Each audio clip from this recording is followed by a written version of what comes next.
స్థానిక మార్కండేయ కాలనీలో లక్ష్మీ గణపతి మిత్ర మండలి ఆధ్వర్యంలో గోరింటాకు వేడుకలు అట్టహాసంగా నిర్వహించబడ్డాయి. కార్యక్రమానికి బీజేపీ రామగుండం ఇన్ఛార్జి కందుల సంధ్యారాణి ముఖ్య అతిథిగా హాజరై మహిళా మనులతో గోరింటాకు వేడుకల్లో ఆటపాటలతో సందడి చేశారు.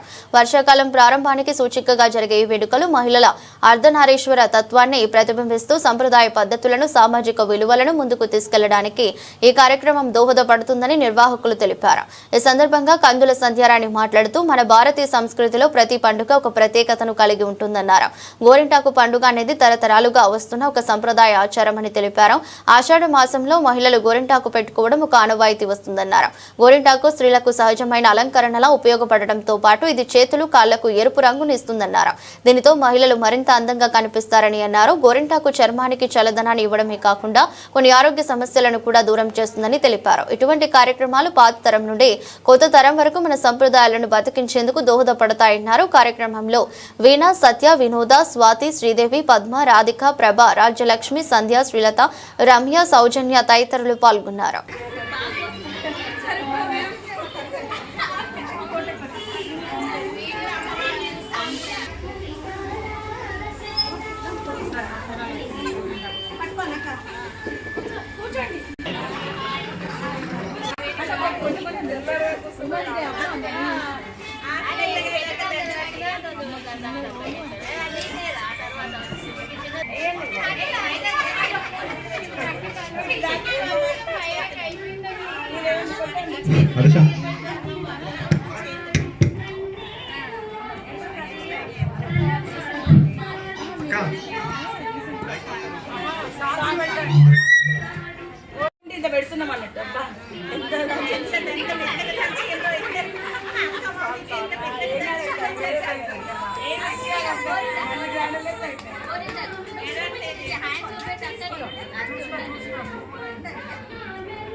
ఆడబిడ్డలకి, మహిళా సోదరులందరికీ కూడా ఆషాఢ మాస శుభాకాంక్షలు తెలియజేస్తా ఉన్నాము.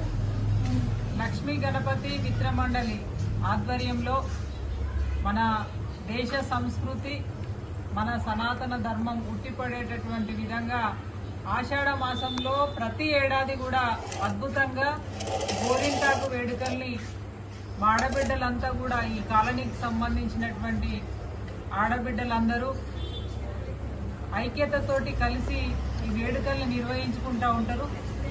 అందులో వారితో పాటుగా ఈ కార్యక్రమంలో పాల్గొనేటటువంటి అవకాశం నాకు ఇవ్వడం అనేది నిజంగా కూడా చాలా సంతోషకరంగా నేను భావిస్తూ ఉన్నాను.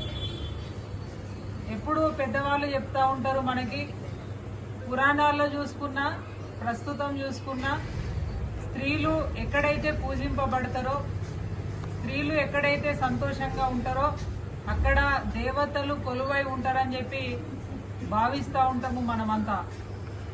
ఈ క్రమంలో ఇక్కడ అద్భుతంగా ఆడవాళ్ళంతా కలిసి ఒక్క చోట వారి యొక్క చిరునవ్వులతో ఈ కార్యక్రమాన్ని నిర్వహించుకోవడం అనేది నిజంగా కూడా శుభ పరిణామంగా భావిస్తూ ఉన్నాం.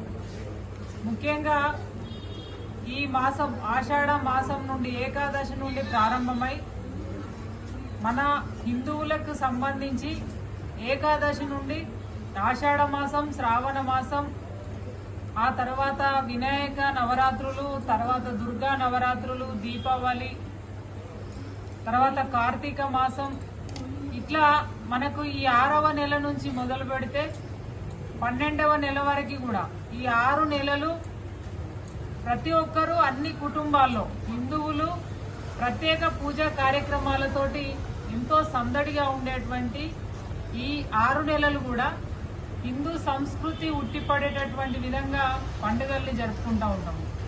ముఖ్యంగా ఈ గోరింటాకు వేడుక అనేది మనము పురాణాల్లో చూసుకున్నట్టయిందంటే చాలా కథలు ఉన్నాయి. సీతమ్మ వారికి సంబంధించినటువంటిది కావచ్చు, ఇంకా అనేక కథలు ఉన్నాయి. వాటితో పాటుగా మనం ఇప్పుడు సైంటిఫిక్ గా చూసుకున్నా కూడా ఈ గోరింటాకు ఇప్పుడు వచ్చేటువంటి ఏదైతే ఈ వర్షాకాలపు సీజన్, ఇంతకు ముందు మనకి వచ్చేటువంటి స్కిన్ ఎలర్జీస్ కూడా ఈ గోరింటాకు తోటి మనకి దూరం కావడానికి అవకాశం ఉంటుంది. అంటే ఇది సైంటిఫిక్ గా తర్వాత ఆధ్యాత్మికంగా 2 రకాలుగా గోరింటాకుని మన సంస్కృతిలో ఒక భాగంగా మరి ఏర్పాటు చేసుకోవడం జరిగింది. ముఖ్యంగా ఈ గోరింటాకు వేడుక అనేది ఇప్పుడు చాలా ట్రెండింగ్ లో ఉన్నది. ఎక్కడ చూసినా కూడా మహిళలు ఒక చోట చేరి ఈ వేడుకని నిర్వహించుకోవడం అనేది ఒక మంచి సంస్కృతిగా మనం భావించుకోవాల్సినటువంటి అవసరం ఉంది. ఎందుకంటే భవిష్యత్తు లోపల మన బిడ్డలకి ఆస్తులు ఇవ్వకపోయినా మన సంస్కృతి సాంప్రదాయాలని తప్పకుండా వారికి వారసత్వంగా మనం అందించాల్సినటువంటి బాధ్యత మనందరిపైన ఉన్నది. ఇదొకటే కాదు, హిందూ పండుగలు ప్రతిదీ కూడా ఈ ఆషాఢ మాసంలో ముఖ్యంగా బోనాల పండుగని మనం ఘనంగా జరుపుకుంటాము.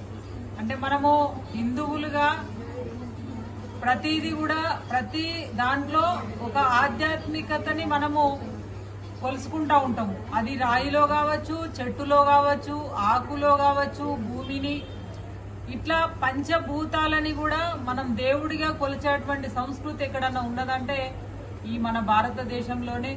ముఖ్యంగా భారతదేశంలో ఉన్నటువంటి సంస్కృతి సాంప్రదాయాల గురించి మాట్లాడుకో కాబట్టి వీటిని కాపాడుకోవాలి. భవిష్యత్ తరాలకి మనం అందించాల్సినటువంటి బాధ్యతగా భావించుకోవాల్సినటువంటి అవసరం ఉందని భావిస్తా ఉన్నాము. ముఖ్యంగా ఏదేమైనా ఈ సంస్కృతిని ఇలా కొనసాగించడం, ప్రతి ఆషాఢ మాసంలో కూడా ఈ గోరింటాకు వేడుకల్ని మరి అందరూ కలిసి ఐక్యతతోటి జరుపుకోవడం అనేది చాలా శుభ పరిణామం. ముఖ్యంగా నన్ను ఈ కార్యక్రమంలో పాల్గొనేటటువంటి అవకాశం ఇవ్వడం నిజంగా కూడా నేను చాలా సంతోషకరంగా భావిస్తా ఉన్నాను. వీరిచ్చేటువంటి ఆత్మీయత, ఆ స్నేహపూర్వక సంబంధం ఎప్పుడు కూడా ఇలాగే కొనసాగాలని నేను భగవంతుణ్ణి కోరుకుంటా ఉన్నాను. ఎప్పుడొచ్చినా కూడా చాలా గొప్పగా ఒక సోదరులాగా, అంటే ఒక కుటుంబంలో వ్యక్తులం కాకపోయినా, ఒక తల్లి కడుపులో పుట్టకపోయినా ఈ ఆత్మీయత అనేది నాకు దొరకడం నిజంగా కూడా చాలా సంతోషకరంగా నేను భావిస్తా ఉన్నాను. వీణా అక్క కావచ్చు, సత్యవతి గారు కావచ్చు, శ్రీలత, ఇంకా చాలా మంది పేర్లు చెప్పలేకపోయినా ఇక్కడ ఉన్న ప్రతి సోదరికి నేను హృదయపూర్వకంగా ఒక భావనతోటి ముందుకెళ్లాలని మనస్ఫూర్తి ఆకాంక్షిస్తూ మీ అందరికీ మరొకసారి ఆషాఢ మాస ఈ గోరింటాకు పండగ శుభాకాంక్షల్ని తెలియజేస్తా ఉన్నాను. భారత్ మాతాకి జై.